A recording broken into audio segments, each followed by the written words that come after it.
van le khovel moina hian siam tu ro pui zia le them thiam zia an pho chhuaka then khatin kan thlir lia mai van le khovel siam tu pathian hian athil siam zingami le mishing te min shireng chau anilawa kantana anun hial aron hlan du mai hi ngai to in amaka van le khovel chuan an siam tu ro pui takhi chuang takin an faka mishing te po in chu chu kan ti ve turani a chu chau ni lovin kan theina te hi amata na mang tur kan ni zia hi BDA chuan lamangin apuang chua kani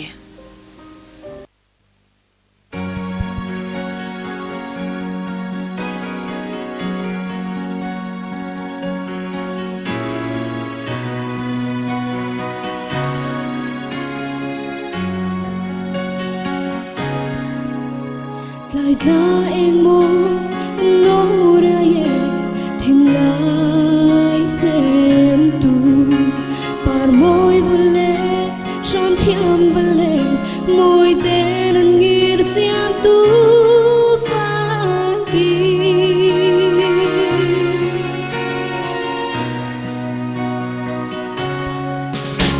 anh phun đi mẹ lui lệ thì phim bầu hoa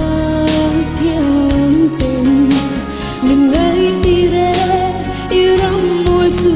par môi ber chu tuan lan iswa oh kalal pa iro poesia ka don san ya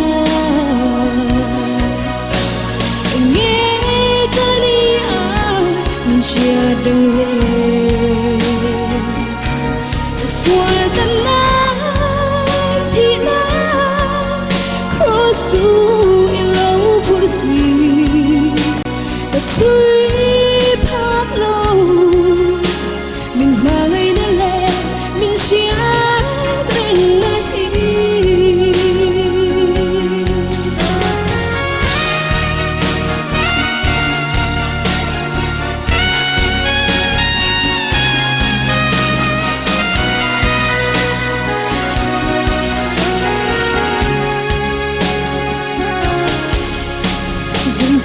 si ai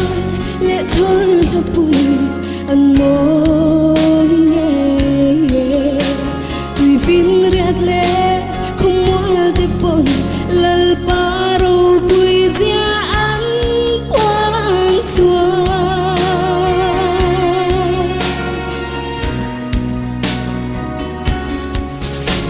phật ma làm môi lệ bên khuôn tình iva mishing thiam na lệ fin na te anh kim mai hi ro